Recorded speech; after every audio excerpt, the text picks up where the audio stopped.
Hi friends, మీకు ఈ video నచ్చినట్లయితే లైక్ చేయండి, సబ్స్క్రైబ్ చేయండి.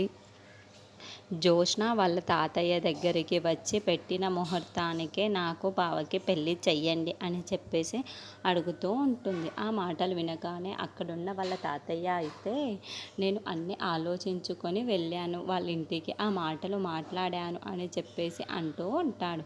ఆ మాటలు వినగానే అక్కడున్న జోష్న అయితే చాలా బాధపడుతూ ఉంటుంది. ఇంతలో అక్కడున్న వాళ్ళ తాతయ్య అయితే నీ భవిష్యత్తు కోసమే ఆలోచించి ఇవన్నీ నిర్ణయాలు తీసుకున్నానమ్మా, నీకు చాలా మంచే జరుగుతుందే తప్ప చెడు మాత్రం జరగదు అని చెప్పేసి అంటూ ఆ మాటలు వినగానే అక్కడున్న జోష్న అయితే చాలా కోపంతో నేను చేసుకుంటే బావనే చేసుకుంటానే తప్ప ఇంకెవరిని పెళ్లి చేసుకోను తాతయ్య, అది గుర్తుపెట్టుకోండి. నేను బావనే భర్తగా ఊహించుకున్నానే తప్ప ఇంకెవరిని ఊహించుకోలేను. అందుకే నేను బావనే పెళ్లి చేసుకుంటాను అని చెప్పేసి అంటూ ఉంటుంది. ఆ మాటలు వినగానే ఇంట్లో ఉన్న వాళ్ళందరూ అయితే ఒక్కసారిగా షాక్ అయిపోతూ ఉంటారు. ఇంతలో అక్కడున్న వాళ్ళ తాతయ్య అయితే జోష్న నేను చెప్పేది విను, నీకోసమే ఎందుకు చెబుతున్నానో విని అర్థం చేసుకో, మరి ఇక నుండి బావ నీ భర్త అవ్వడు అని చెప్పేసి అంటూ ఉంటాడు.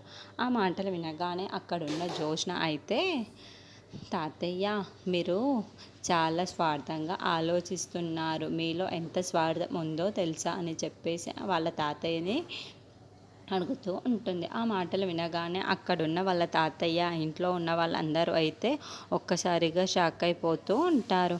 అవును తాతయ్య, మీ స్వార్థం మీరు చూసుకుంటున్నారే తప్ప పిల్లల భవిష్యత్తు కోసం మీరు ఆలోచించటం లేదు అని చెప్పేసి అంటూ ఉంటుంది.